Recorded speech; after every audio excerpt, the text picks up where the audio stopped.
2016 সালের 1 জুলাই রাজধানীর সবচেয়ে সুরক্ষিত এলাকাগুলোর একটি গুলশান, সেখানকার অভিজাত রেস্তোরাঁ হলি আর্টিজান বেকারিতে ঢুকে পড়ে 5 জন জঙ্গি। রাতভর চলে জিম্মি নাটক।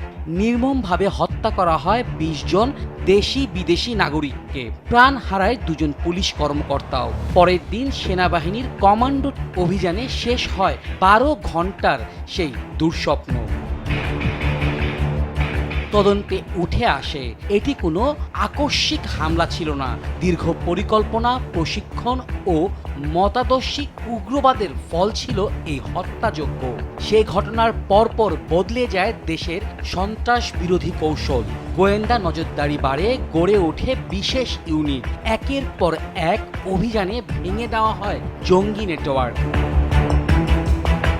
2019 সালে বিচারিক আদালতে 7 আসামির মৃত্যুদণ্ড দেয়, কিন্তু প্রায় 6 বছর পর 2025 সালে মৃত্যুদণ্ড কমিয়ে যাবজ্জীবন কারাদণ্ডের নির্দেশ দেন হাইকোর্ট। 29 পাতার পূর্ণাঙ্গ রায়ে আদালত বলে, হামলাটি নৃশংস, সুপরিকল্পিত ও বাংলাদেশের ভাবমূর্তি ক্ষুণ্ণ করার অপপ্রচেষ্টা।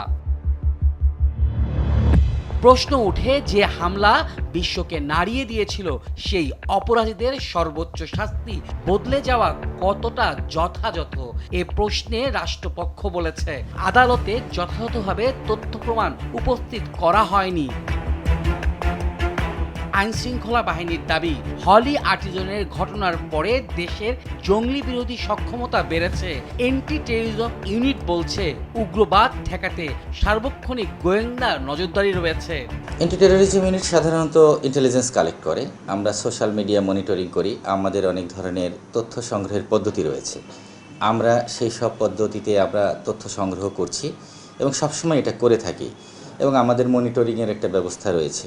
আমরা আমাদের কার্যক্রম যাতে সূক্ষ্মভাবে, সুন্দরভাবে আমরা সম্পন্ন করতে পারি, সেজন্য আমরা সর্বদা কর্মরত আছি। হলি আর্টিজান হামলার 10 বছর পরও বিচারিক প্রক্রিয়া পুরোপুরি শেষ হয়নি। পূর্ণাঙ্গ রায় প্রকাশের পর এখনো সিদ্ধান্তর ভার আপিল বিভাগের উপরে।